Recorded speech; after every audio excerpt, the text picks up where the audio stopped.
نحمده ونصلي على رسوله الكريم أما بعد فأعوذ بالله من الشيطان الرجيم بسم الله الرحمن الرحيم اليوم أكملت لكم دينكم وأتممت عليكم نعمتي ورضيت لكم الإسلام دينا صدق الله مولانا العظيم হেফাজতে ইসলাম বাংলাদেশ কেন্দ্র ঘোষিত আজকের এই বিক্ষোভ মিছিলে যারা অংশগ্রহণ করেছেন আমি সকলকে অন্তরের অন্তঃস্থল থেকে ধন্যবাদ জানাচ্ছি। আমাদের কথা পরিষ্কার, বাংলাদেশের মানুষের রক্তে অর্জিত,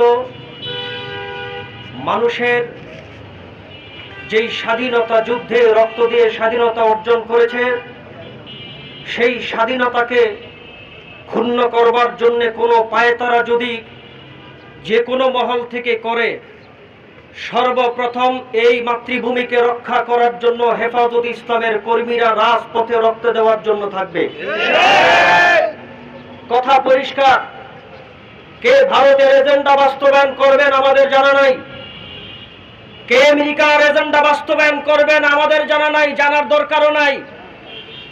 কিন্তু ভারতকে উপেক্ষা করে এবং আমেরিকাকে উপেক্ষা করে একমাত্র ইসলামী সংগঠন গরিব রাজপথে থেকে দেশের জন্য যেই ভূমিকা পালন করছে, আমি হেফাজতে ইসলাম বাংলাদেশ নারায়ণগঞ্জের পক্ষ থেকে বলতে চাই, আগামী দিনে দেশ রক্ষার জন্য যদি কোনো যুদ্ধের ঘোষণা আসে, রাজপথের সামনে কাতারে থেকে হেফাজতের কর্মীরা যুদ্ধ করবে। আমরা দেশ রক্ষার আন্দোলনে কারোর সঙ্গে আপোষ করতে চাই না। আমরা দেশের জন্য রক্ত দিতে চাই, দেশের জন্য জীবন দিতে চাই, ঠিক কিনা?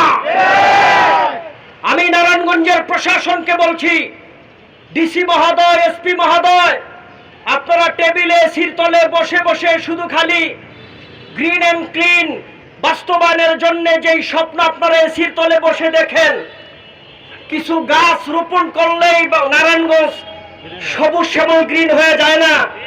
আপনি কাদেরকে দিচ্ছেন গাছ? প্রতি বছরই তো গাছ আসে, প্রতি বছরই তো নারায়ণগঞ্জের জন্য বাজেট আসে। কাদেরকে ছবি তুলে এই দায়িত্ব দিচ্ছেন?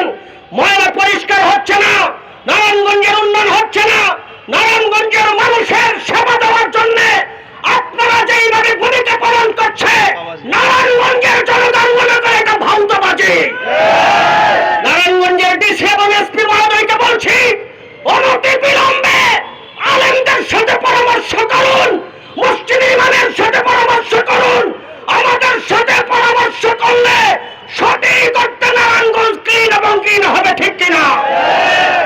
অন্যথায় আপনারা শুধু স্লোগান দিতে পারবেন, বাস্তবায়ন কখনো দেখাতে পারবেন না। আমি আপনাদেরকে ধন্যবাদ আবারও জানাচ্ছি, যারা আজকের এই বিক্ষোভ মিছিলে অংশগ্রহণ করেছেন, যারা আজকের এই মিছিলে অংশগ্রহণ করেছেন, আমি প্রত্যেককে অন্তরস্থল থেকে ধন্যবাদ জানাচ্ছি। আমি প্রশাসনের উদ্দেশ্যে বলতে চাই, আমি অন্তর্বর্তীকালীন সরকারকে বলতে চাই, অনতি বিলম্বে আমাদের মামলা প্রত্যাহার করুন, আর না হয় দাবি কিভাবে আদায় করতে হয় হেফাজতে ইসলামের জানা আছে। বাংলাদেশে প্রতিটা জেলায় আজকে বিক্ষোভ মিছিল হয়েছে, ঢাকা মহানগর উদ্যোগে বাইতুল মোকাররমে মিছিল হচ্ছে এবং নারী সংস্কার কমিশন দ্রুত বাতিলের আহ্বান জানাচ্ছি এবং আমাদের যে সমস্ত দাবি, এই দাবিতে একাত্মতা ঘোষণা করার জন্য আমি আহ্বান জানাচ্ছি। এই বলে আমি আপনাদের সামনে থেকে আজকে বিদায় নিলাম। আসসালামু আলাইকুম ওয়া রাহমাতুল্লাহি ওয়া বারাকাতুহু। সকলে দুরূদ শরীফ পড়ি। আল্লাহুম্মা সাল্লি আলা মুহাম্মাদ।